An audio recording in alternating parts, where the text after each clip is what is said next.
So, welcome aboard the Digestion Express. We are going into a journey through your gut, exploring how your digestive system works. Think of this as a guided tour of the most fascinating stops along your digestive tract from the moment you take a bite to the final destination.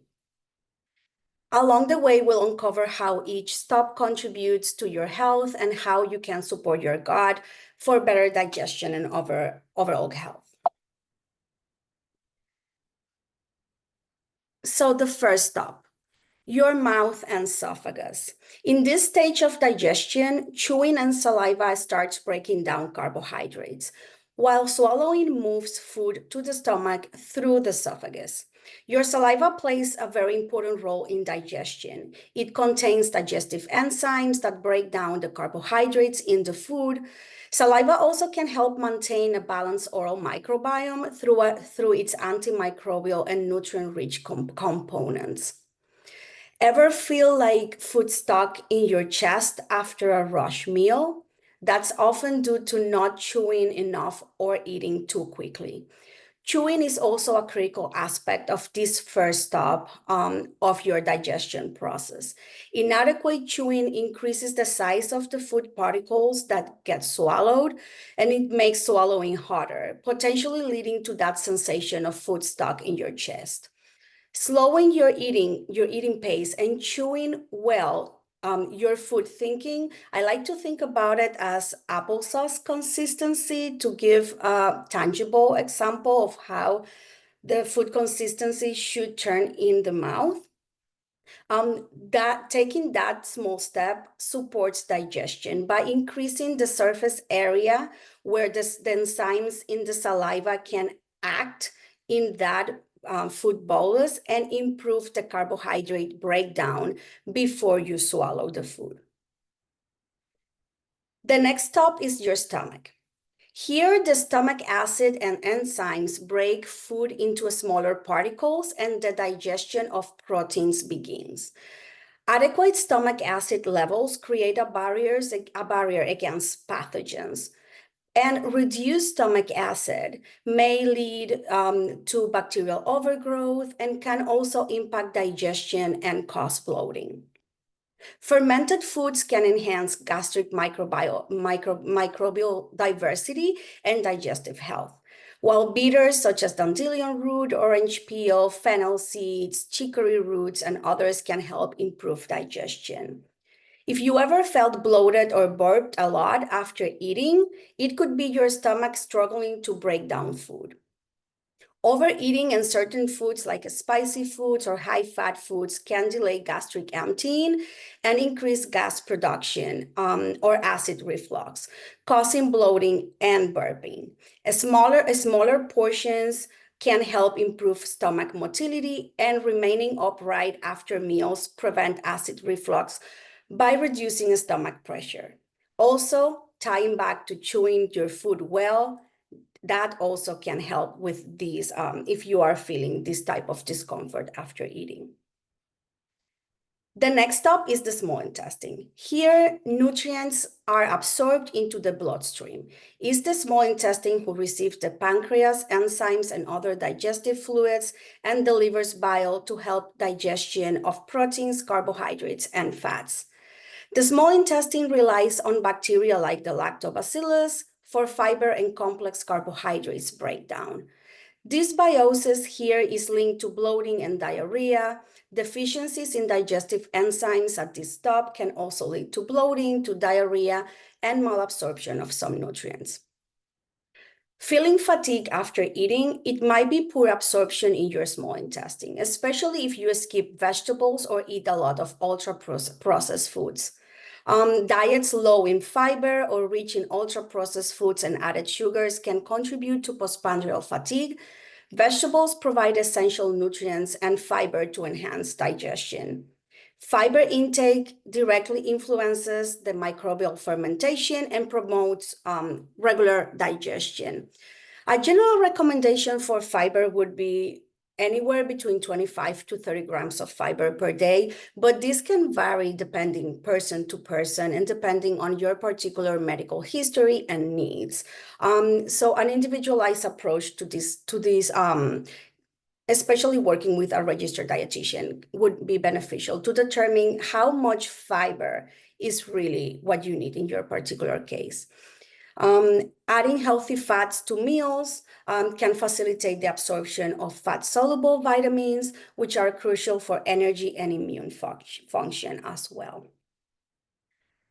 Our next stop is the large intestine or colon.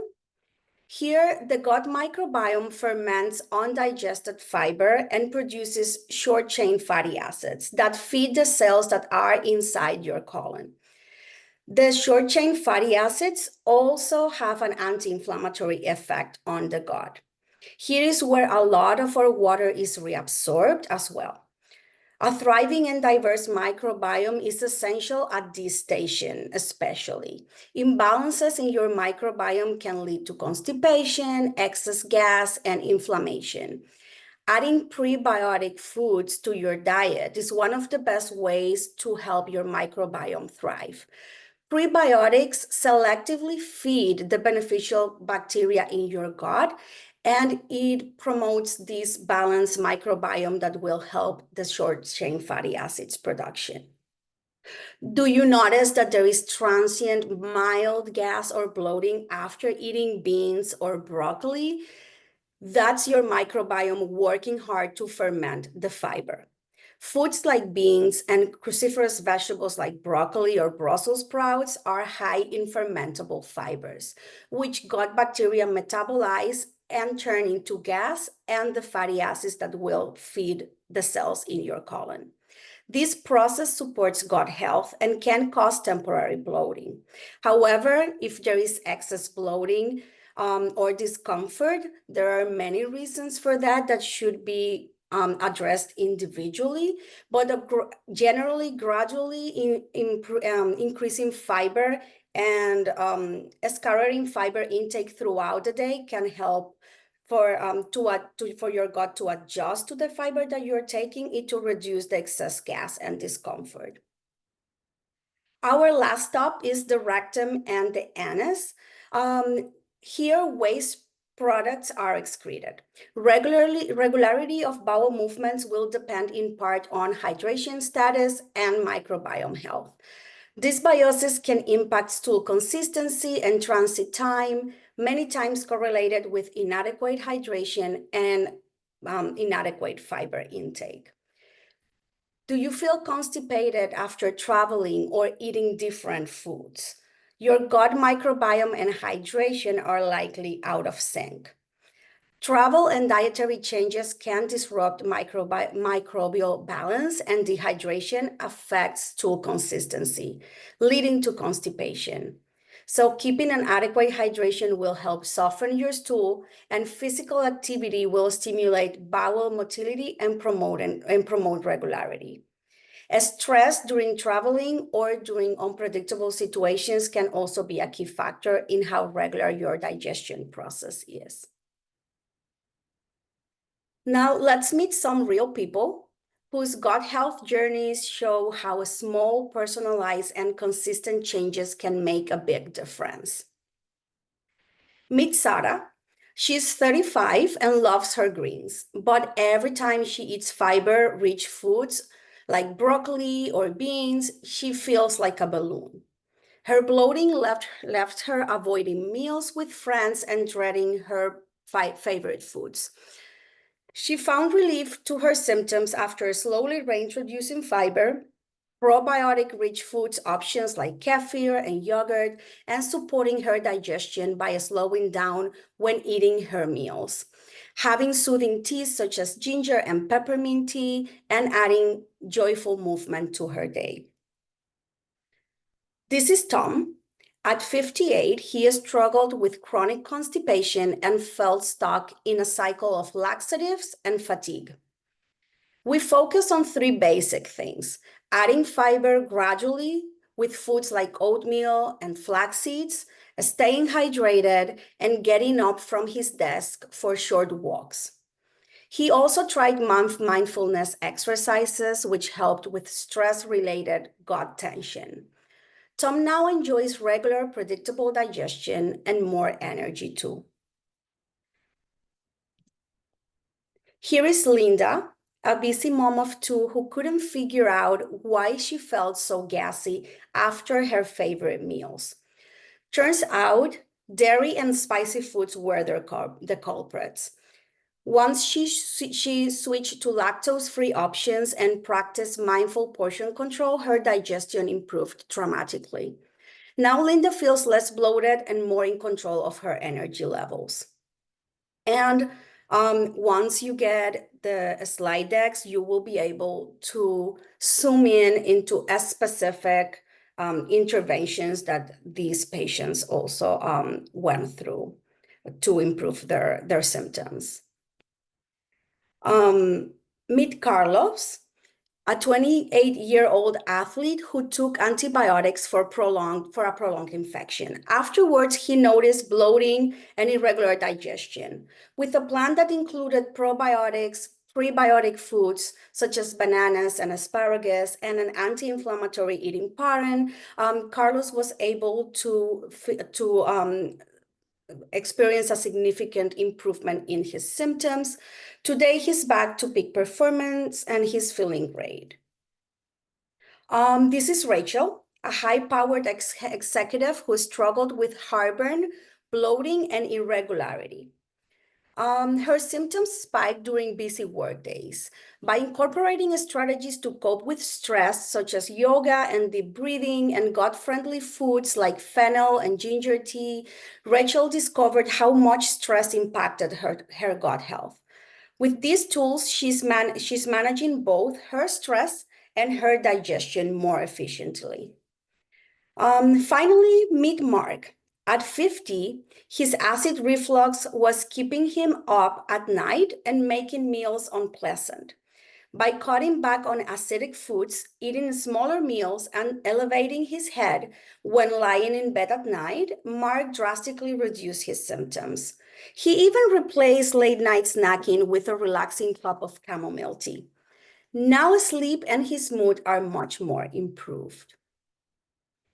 So these stories show that while gut health struggles are common, solutions don't have to be complicated.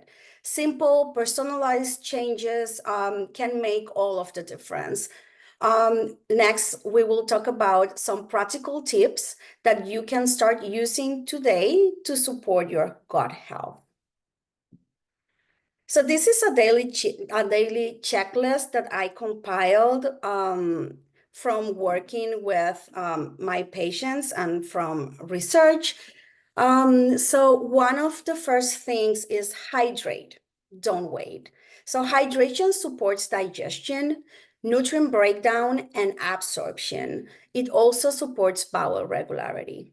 So my tip to increase hydration little by little will be aiming to drink a glass of water first thing in the morning, aiming to drink consistently throughout the day.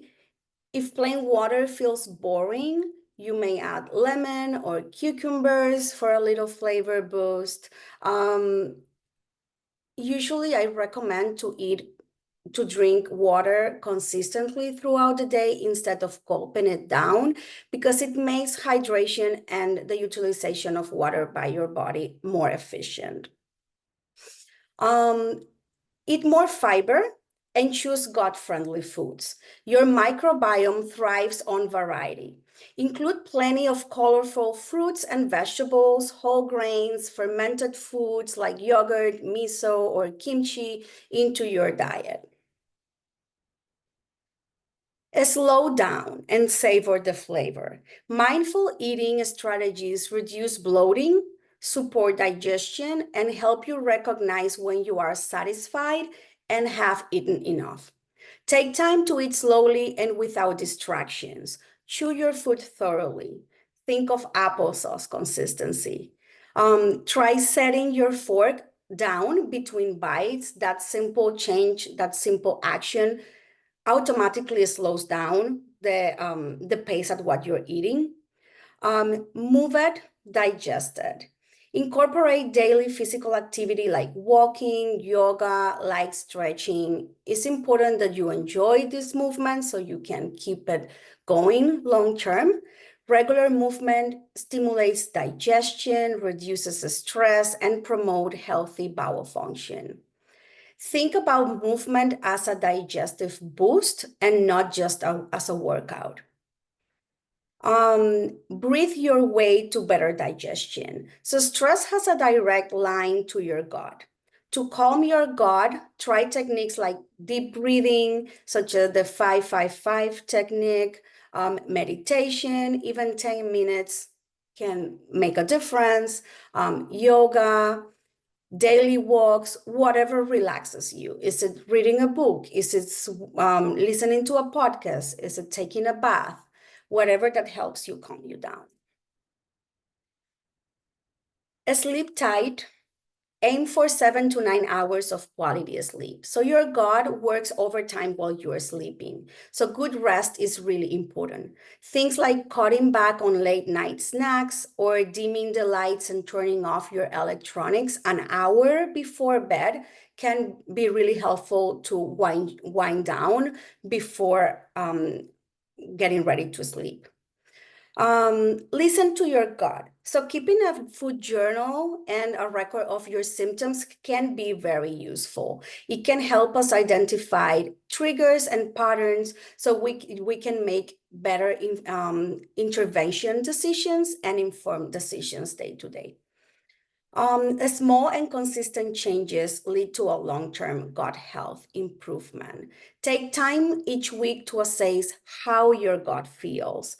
Have you made progress with any of the habits that you decided to work on?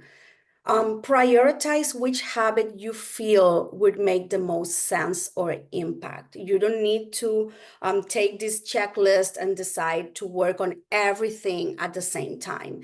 Just choose one or two things that you feel may be the easiest way to start, so you can avoid feeling overwhelmed and just build from there. So you got this. Remember, small changes can lead to big results when it comes to gut health. As I said, you don't need to do everything at once. Just choose one or two of these things that are in the daily check habits. My mini challenge to you today will be try one of these gut-friendly habits for 5 days, starting today, and assess how you feel. I will encourage you to keep GI symptom journal. It really gives you perspective when you start to implement small changes and daily habits. What I've seen with a lot of my patients is that after a month of consistently doing something, they will tell me, oh, I don't see any difference. Nothing is working. I'm still bloated or I'm still constipated. But when we look back into the symptom journal, we actually see that there was a difference. Yes, they may still experience bloating, but when we compare, maybe a month ago, there was a bloating that they rated an 8 out of 10 all the time. There was bloating that lasted for 6-8 hours, even until the next day. Or there was bloating 5 days a week, whereas now there may be bloating just 2 or 3 times a week that lasts for a few hours and that is rated a 4 out of 10. So even though there's bloating still, the severity and frequency and duration has changed. So it gives you more perspective to have this report of GI symptoms going on. So these are several ways how can RDs help in your gut health journey, like optimizing daily habits with personalized nutrition therapy, help you find the strategies that work for you to improve your hydration, to adjust your eating patterns, providing strategies and techniques to help with mindfulness, with to manage stress eating if that's something that's going on, identifying triggers and relieving symptoms, like helping you analyzing your food journal and your GI symptom reports, helping you to eliminate triggers while keeping adequate nutrition and meeting your nutritional needs, keeping you away from non-evidence-based interventions that are not proven to help in any significant way, providing targeted supplementation, and education and empowerment, which is really important. This is a toolbox that I compiled. If you came to our last year webinar, you may have seen this toolbox already. These are different tools that I've compiled from my own experience and research in the field, and also from feedback from my patients, things that have worked for them and that a lot of my patients use on the daily. So I hope that this toolbox is helpful to you all as well.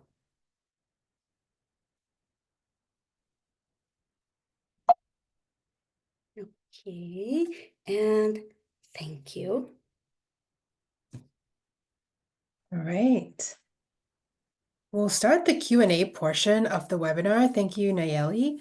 I have a few questions here to start, and then for all of our attendees, if you have any questions, feel free to put them in the webinar chat or in the Q&A panel, and then I'll just read them out and make sure we address them in the time that we have. So Nahyeli, tell us, what is the definition of good gut health? Like, how do I know that my gut health is good? Oh, well, that's a tricky one because it really varies from people to people. So if there are objective measurements of gut health, like do you have like do you experience bloating, but bloating that is not transient, like I mentioned, like during digestion, having some degree of bloating may be normal because it's part of the bacteria fermenting the food, the fibers. But if it's a bloating that causes you discomfort, that intervenes with your daily activities, that makes you needing to use a different size of clothing, things like that, things that doesn't go away on its own, then you can suspect that something may be going on with your gut health. Same thing with bowel regularity. Like bowel regularity is very different. Like not everyone goes to the bathroom, like doesn't have a bowel movement like daily, once a day or whatnot. So you really have to compare yourself with yourself instead with others to have a sense of how your gut health is. Definitely, if you are feeling concerns, you have to talk to your provider and with a dietitian to help you figuring it out. Do you have an easy fiber calculator or other tips to help someone track if they're getting enough fiber?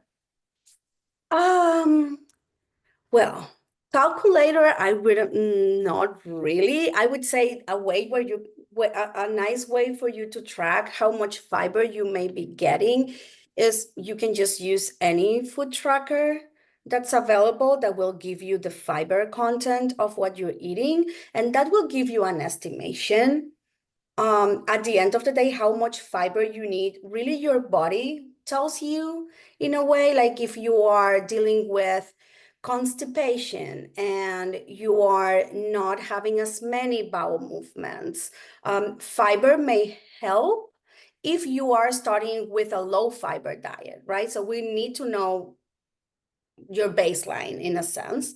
But if you are already having a high fiber diet and you are struggling with constipation, you may actually need to dial down a little bit of the fiber. So that's why this individualized approach is so important, because it's not like one thing that fits everyone. And Nahyeli, can you share some examples of fermented food, and also if you have advice for people who, might have heard that you should be eating fermented foods but don't like fermented foods? Okay, yes. So fermented foods, you can count like miso. I think a lot of people in general enjoy miso. There may be some that don't, so I do get it. So miso is a great fermented food that you can add to many foods. Sauerkraut is also a popular one. Kefir and yogurt are fermented. What else can I think about? Kimchi, if you enjoy spicy things and don't trigger heartburn for you in particular. So again, individualization is very important. I can give a laundry list of fermented foods, and not all of them may be suitable for you particularly.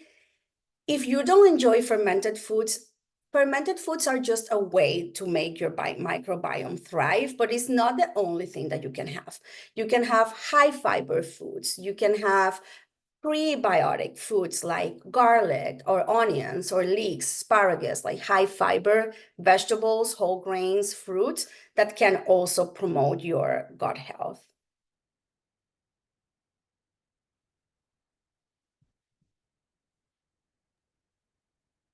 Do we have more Yeah. questions?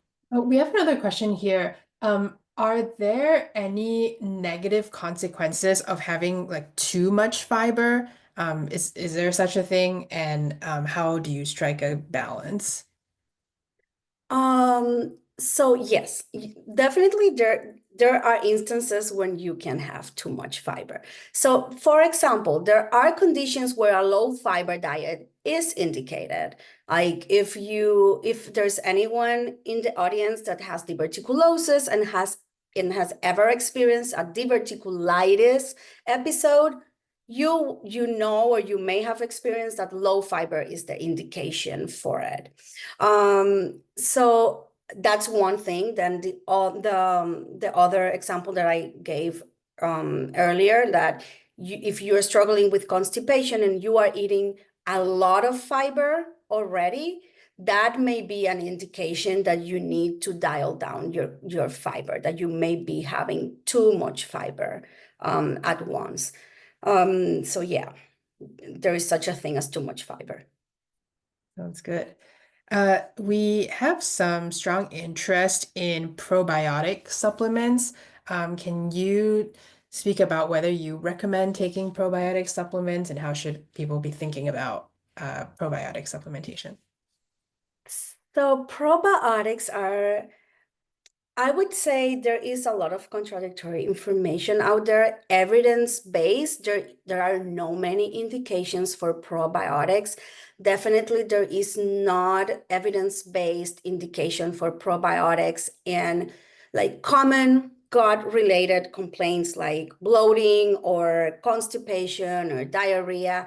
There is more evidence and there is indication for probiotics for instances when you're having diarrhea after the use of prolonged antibiotic. It's called antibiotic-associated diarrhea. So in that case, you would use probiotics to help repopulate the gut. But really, I do not tend to use probiotics with my patients. If a patient will come in and is already taking a probiotic and it's not feeling any adverse effect from it and is swearing that it's helping, by all means, right? I wouldn't like, but I wouldn't start anyone on a probiotic from the get-go. Are there any supplements you do recommend? And how do you think about supplements in general for gut health? Same thing, very, very individualized. I do not believe on blanket statements about you should have this and this supplement for gut health. It depends on your particular case and what's going on. I find and I've seen with my patients that changes in lifestyle, changes in diet can make a huge difference without having to go into burden yourself with supplements. That said, if you have a condition, a diagnosis that needs a digestive enzyme or that needs any other type of supplement from vitamins or minerals, then yes, but that we work together with the medical provider. Yeah, it sounds like there's significant enough nuance for each individual case that, sometimes something is happening because someone's uh, taking too much fiber, and sometimes it's because they're not taking enough fiber. So there definitely is like a need to do an individual sort of consultation, either with your provider or with an RD to just get to, what works specifically for an individual. Would you say that that's the case, Nayeli? Yes, yes. And if you don't mind, a question just popped up, like it Yep. just jumped at me, so I will just share it and answer it. It says, what's the difference between pro and prebiotics, and what would be the best for which type of condition? So the difference is probiotics, we're talking about living bacteria. So probiotics is just bacteria that you will ingest and will pass through your GI tract. How much that bacteria that you're bringing in will have an effect in your gut, we don't know. There's no way for us to know. Like think about like you have millions and millions of bacteria already living in your GI tract. So a probiotic may just like go in transit, just like if you were to like have a stop on a flight and then just take another plane and go somewhere else. So we don't really know how effective probiotics are. Prebiotics, on the other hand, are fibers. These are foods for your bacteria. So when you have prebiotics on your diet, you are feeding your own microbiome, the one that's already there, and you're helping it thrive. And when your microbiome thrives, then that bacteria can ferment the food more effectively, and it will produce these short chain fatty acids that will feed your colon and will also help with anti-inflammatory effects over the gut. So it will help in general with gut health. So prebiotics are proven to be much more effective for the general population. Nayeli, can you speak a little bit about how to keep your gut health during stressful times? Sure. So, and we talked a little bit about it on our prior webinar for the holidays, because we talked a little bit about stress. If you haven't seen it, it's in the Kulina YouTube channel, so you can always go back and see the recording. There is a lot of how to keep your gut health or manage symptoms during unpredictable times, which is pretty stress inducing. So if you are going through a stressful time, usually just trying to keep it simple and realistic. So think about the different habits that are on the checklist that promotes gut health, and try to keep up consistently with one or two of them. That way you're doing the best you can under the circumstances to promote and support your gut health. At the same time, stressing out and getting overwhelmed about tackling maybe 5, 6, or whichever amount of habits that you may be already working on that you cannot do because you're stressed, because you're busy. It's kind of a cycle, right? Like you are overwhelmed and stressed, and you're also getting overwhelmed and stressed out by keeping your gut health. So just pick one or two things that are easy for you to keep consistent and go with it. Sounds good. And then we have a question about microbiome assessments. Are they realistic for gut health? Oh, um, really, there is so much research that needs to go on into microbiome assessments. And microbiome assessments are just a snapshot in time of how your microbiome looks like at that particular time. Microbiome is ever changing depending on if you change your diet, if other things around you change. So it doesn't guarantee that whatever interventions may come out for that microbiome assessment will work long term or will work forever. Things could change. And really there is just so much research that needs to be done to really really know or understand what the clinical significance of microbiome assessments are. They're pretty much not covered by insurance. They're very expensive. I think there are many other simple changes and interventions that you can try first before undergoing the expense of trying to figure out your specific microbiome with an assessment of those. Great, thank you. We have a couple last questions here. How does the gut affect thyroid health? Well, difficult to say. So it depends. It depends what your thyroid issue is. There are some thyroid conditions that are autoimmune. So sometimes, yeah, I'm not completely clear about how it can affect thyroid health directly. Definitely, there are things that you can do to improve your gut health that indirectly can help with your thyroid issues. If you have an autoimmune thyroid problem, a lot of people that have an autoimmune disease sometimes can come up with other autoimmune diseases, such as celiac disease. So in that sense, then you would have a direct relationship between your thyroid health and your gut health. But in the broad, sense of the topic, there is nothing I can think of that will directly associated to be beyond that autoimmune condition. All right, and here are some quick ones before we end the webinar. Is kombucha good for gut health? Kombucha is a fermented food, so it can count towards your fermented foods. I would, though, I always caution my patients about sugar content of some kombucha brands. So definitely looking into that if it doesn't have a lot of sugar.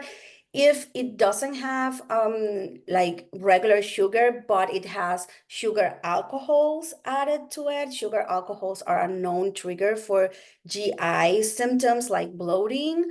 So if it has sugar alcohols in it, then I wouldn't recommend it that much. So, but yeah, in general, kombucha can be part of a gut health diet.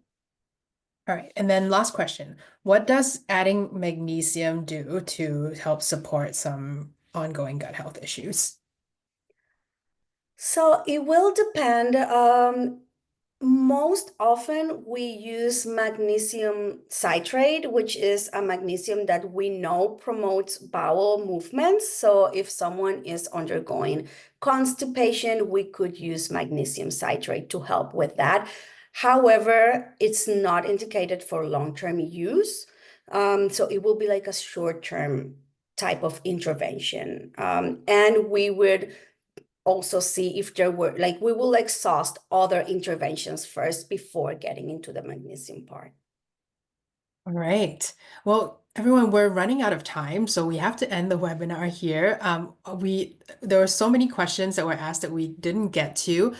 We are very happy to speak with you one-on-one.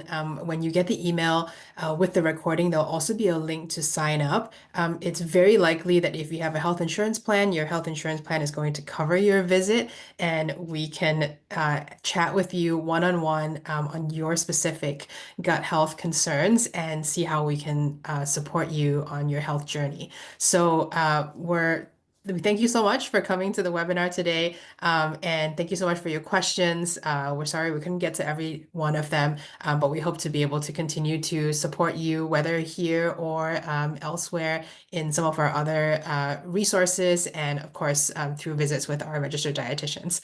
Thank you for your time today. Enjoy the rest of your day. Thank you, everyone.